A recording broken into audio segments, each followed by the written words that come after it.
Hi everyone, this is how it went this week. Pretty bad. This wasn't good enough.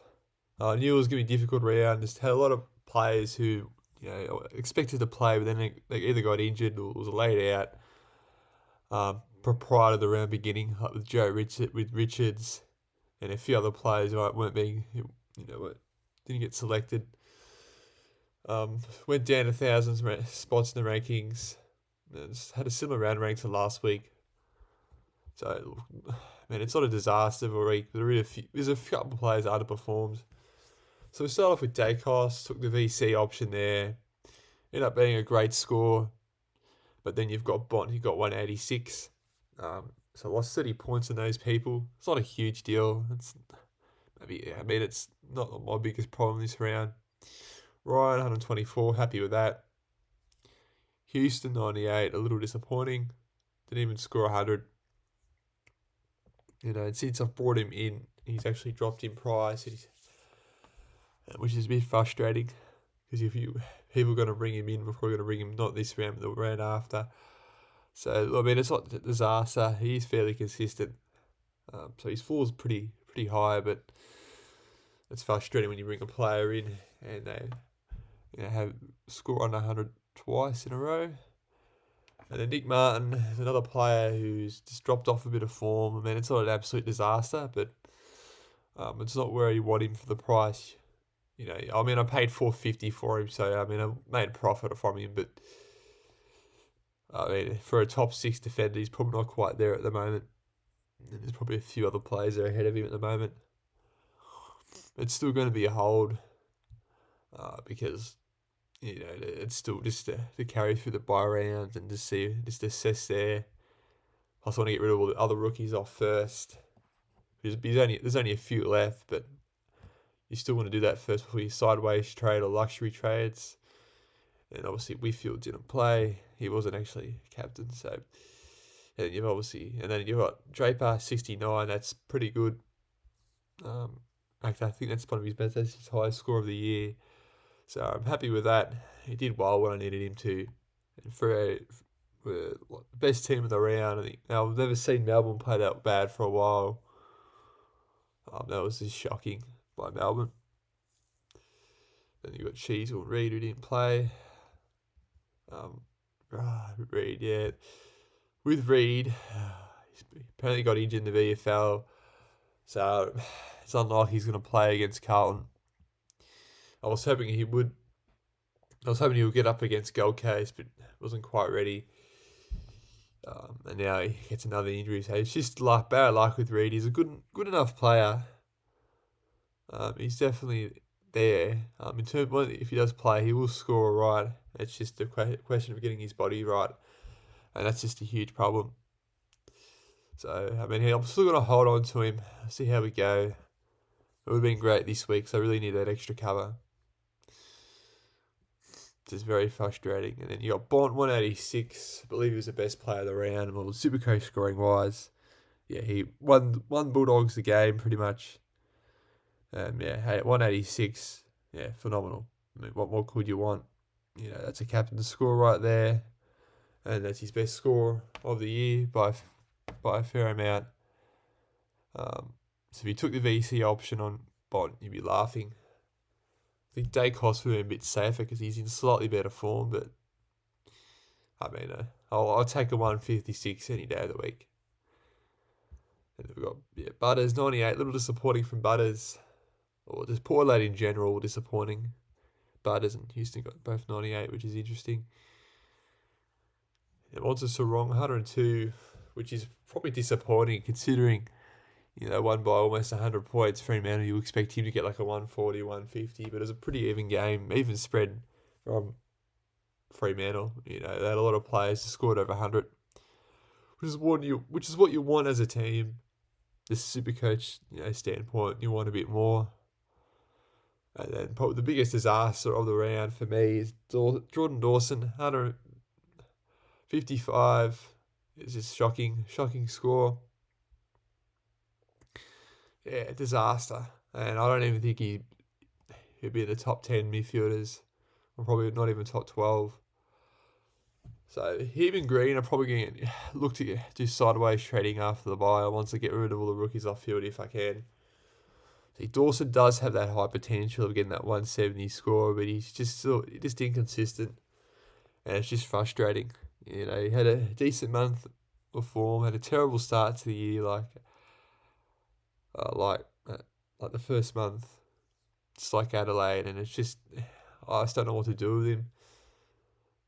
I'll just wait until after I get all premiums pretty much and see how we go there. But I can't have a player, 600k price player scoring 55. It's just unacceptable. I just don't.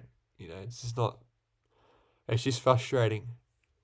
Could have scored another 50 or 40 points this round. I mean, it's just irritating. And then we've got Merritt again, 97, another disappointing score. Since I brought him in, he just hasn't performed at all, or up to the standard that I want him to. I mean, he's not playing terrible. He's been fairly consistent. Like, his floor is pretty high, but he hasn't got that huge high scoring like some of the other midfielders. I think with Essendon, there's quite an even spread in the midfield. You've got a lot going on there. A lot of A and B grade players there.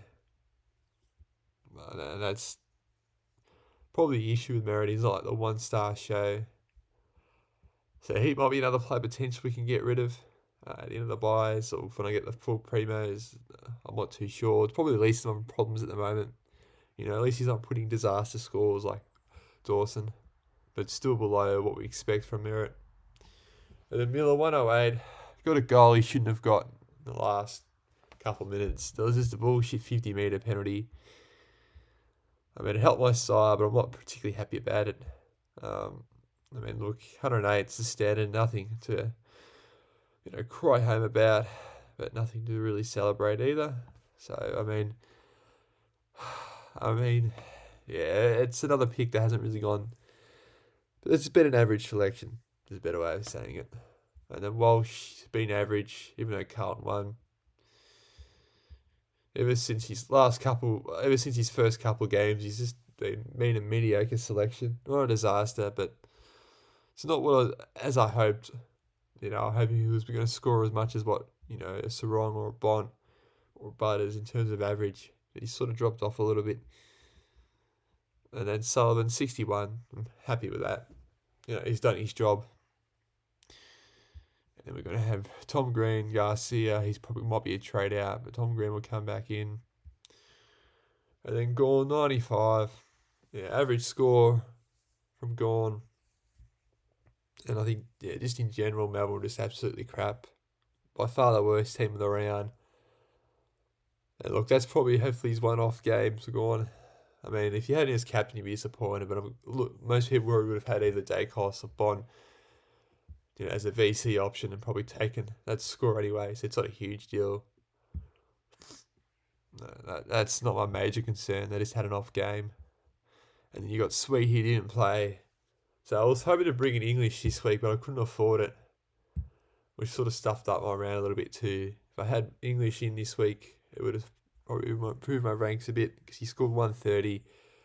So it's just a bit irritating there. It's just little things like that sort of annoyed me. And obviously Livingston didn't play. Flanders 119, so he played this week, did alright. And then Jackson, 98, okay. I guess, considering having Darcy and then the other Darcy, 81, that's okay.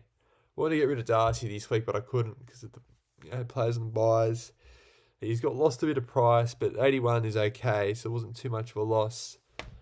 I mean, ideally, I wanted to get rid of him for Heaney, but the buys just sort of stuff up that, and I'm not too sure if I'm ever going to bring Heaney in. I keep saying bring him in, but there's either buys or something else happens or a player that I must need to bring in. So what I'm thinking about doing Darcy this week, it's probably I either have to bring in his teammate English in, or I can't really do it this week, unfortunately. It looks like Soldo's come back in, so he has to. Sweet's probably got to get another game unless Solo gets injured.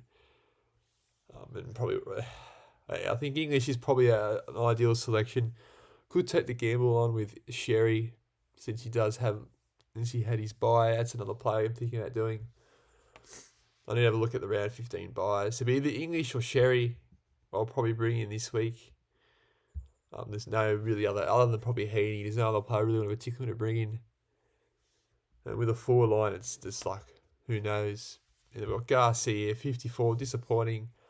He's another player that might have to go. Although I can't get rid of both of these. They're both playing. And they don't have their bye until around 15. Western Bulldogs. So, I mean, what I can do, I can probably take a few risks this week. Then by the time round 15 comes, I hopefully have a decent side. Or don't have too many players on the bye. I'll just have to look at that. And then Richards didn't play, and Sammy Jones, he's injured. And that's frustrating with Richards not playing, because if he was on, it would have made things a little easier. I mean, who knows? He could have scored like a 50 or a 60. But it's just getting that extra cash standard as well. And obviously Dawson and Powell didn't play. So, yeah, look, last couple of weeks been a bit frustrating. These things haven't gone my way either. The injuries. We're not planning too properly for the buys.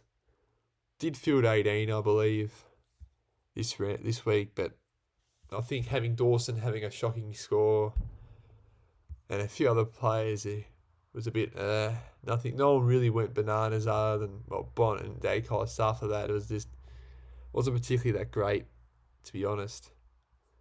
I think Lou Ryan did alright, but he's got the bye this week. So as that stands, you bring Sheasel, take one of these off. Unfortunately, Draper, he has to go off as well. Now, I don't know if Reed's probably not going to play now. I was hoping he was looking like he was going to. If he was going to get through the VFL game unscathed, then I can have him as a cover there. He probably won't score that much anyway, but it would have been just something to hope for if he did play. But I mean, it is what it is.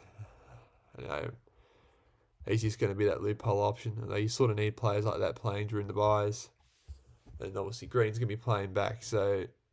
Back into the side, he goes, take off Butters. So again, I still have mostly my midfielders playing. Now, Manor, I'm not too sure if he's going to be playing next week. The thing is, he was listed as an emergency, so hopefully they don't get a bring him in. They've got Sydney, so probably not. That's going to be a tough matchup. If he does play, still rather him on than not. But look, that's just is what it is, and Garcia's probably going to be a trade out. Now, what we've got here, we can bring in Zorko for Jackson. So, and then we can swap Tom Power for Garcia. Then we can put Tom Power for Sarong. And as you can see here, we've got a full midfield. We've got 4 defenders, so that makes 12. Then we've got 13. Then we've got at least 4 players playing here at this stage. Now we're still missing another player because these 2 aren't going to play. So what I can do here, get rid of Garcia, because I still think Richards might be able to make money, depending if he comes back. I'm not too sure, because by the time he does come back in, Collingwood will probably have their top players back in again. Which is frustrating because it would have been a great time to have Richards playing. Cool, he can make money as well as coming up for the buys and get rid of him for another rookie or another primo once the buys are done or he's made his money and when the good players come back in. So Garcia's probably going to go out to probably a McNeil, so that way I have enough money to get English. Then I would have Gawn and English in, and I'll still have 18 on field. That's the trades I'm probably going to do at this stage. It all depends who's playing as well. If I can get a few other players on, then it's not a huge rush in. The thing is, though, I wish Bulldogs had a bye this week. It would have been perfect for what I was trying to do. But that's not going to be the case. Like I said many weeks, I'd love to bring in Heaney, but it just either bye structure or something else happens. And that's the thing. Round 13, around 14 is going to be a bit of a pain too, as well. Because then you've got Essendon, you've got, I think, Gold Coast have a bye coming up as well. We'll just have a look at round 14. Yeah, round 14 is going to be tough because you got Essendon and Gold Coast. They've two couple, those players from those sides. And there's probably a few other players as well. So I need to look into it. It's going to be very frustrating. I'm just going to have to avoid those players. No one from the round 14 bye at the moment. And round 15 is going to be another tough week too. I guess everyone's in the same position too. But if you can have an extra couple of players on field compared to other people, and have primos on field, it's not a huge. You're gonna have a huge advantage for that week and go up the ranks. Look, thank you for watching. Hope you had a better week than me.